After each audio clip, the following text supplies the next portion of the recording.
Okay. So I'm sure you're probably familiar with hydrogen peroxide. It's something that you or your parents have in a medicine cabinet at home. What do you do with it? You put it on wounds when you get a cut or an abrasion. You fall off your bike or your rollerblades or your skateboard or whatever it ends up happening to be. The hydrogen peroxide that you have in your home is around 3% hydrogen peroxide. You can get hydrogen peroxide that is more concentrated than that. The hydrogen peroxide we have is 35%. Okay? 3% hydrogen peroxide, the stuff you have in your home, works by killing cells. Okay? You pour it onto the wound, and as it decomposes, it kills the bacteria, if there's any there, but it also kills a few layers of your cells.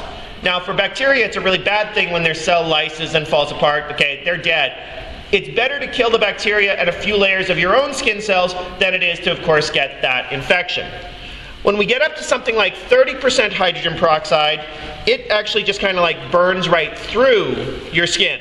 So I wear gloves for certain chemicals. Hydrogen peroxide happens to be one of them. So have hydrogen peroxide, and I'm just going to put, this is a 1 liter grad cylinder, and I'm going to put about 200 mils, there we go, in there. Hydrogen peroxide is a clear, colorless liquid. Okay? It looks just like water. Nothing better than that. How can you tell something's occurring in hydrogen peroxide when you put it on your skin? It bubbles. Yeah. It just nicely, simply bubbles away. That bubbling is the decomposition of hydrogen peroxide. Now, sitting inside the bottle, it's like that for eons. These bottles are put on shelves and we find them years later. No decomposition whatsoever. However, when you pour it onto a wound, and not every wound, but some wounds, it's going to start to bubble and decompose. It's actually not the bacteria that are causing the hydrogen peroxide to decompose. Anyone happen to know what it is? It's your blood. It's actually the iron in your blood that catalyzes the decomposition of hydrogen peroxide. And the department has requested that I not ask for volunteers at this stage of the game. Something about a big knife and liability issues and whatever. So, yes, iron does decompose it, but so do other compounds, and we're going to look at the iodide, catalyzed decomposition. But we might as well look at this from an experimental perspective. Now, there's 200 mils here, down here, 200 mils of hydrogen peroxide.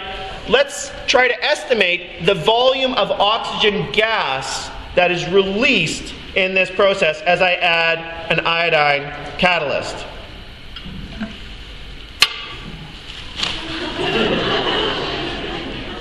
Well, whatever. Okay, while we're looking at this, look how much steam is coming off of the reaction. It's an exothermic process, and we'll be modeling this in a little bit, but yeah, there's a little bit of oxygen gas, a lot of steam, and a big mess. Okay.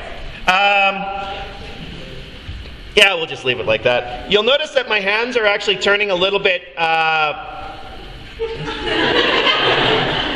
Shh, we won't tell the next class, eh? Okay, my hands are turning a little bit yellowy. That is the iodide. Actually, the intermediate actually undergoes another reaction. It actually disproportionates and gives you I2 out of this as well. So we're going to leave this like that, and I will clean it up probably while the next class is on. But I right now want to look at the mechanism of what's going on in this reaction. Thank you.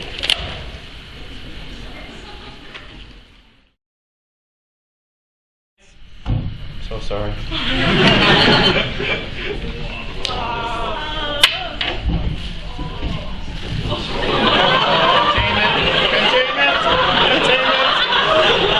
So much for containment. Notice the steam coming off the top. It's a very exothermic reaction, as you can see in the or here. Okay, we're going to look.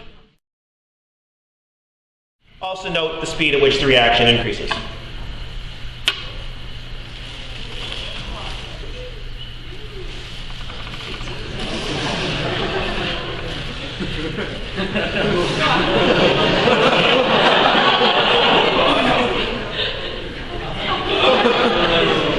Okay, we managed to fill a garbage bag with this foam, and it's going to fall down one side or the other. Notice the steam coming off the top.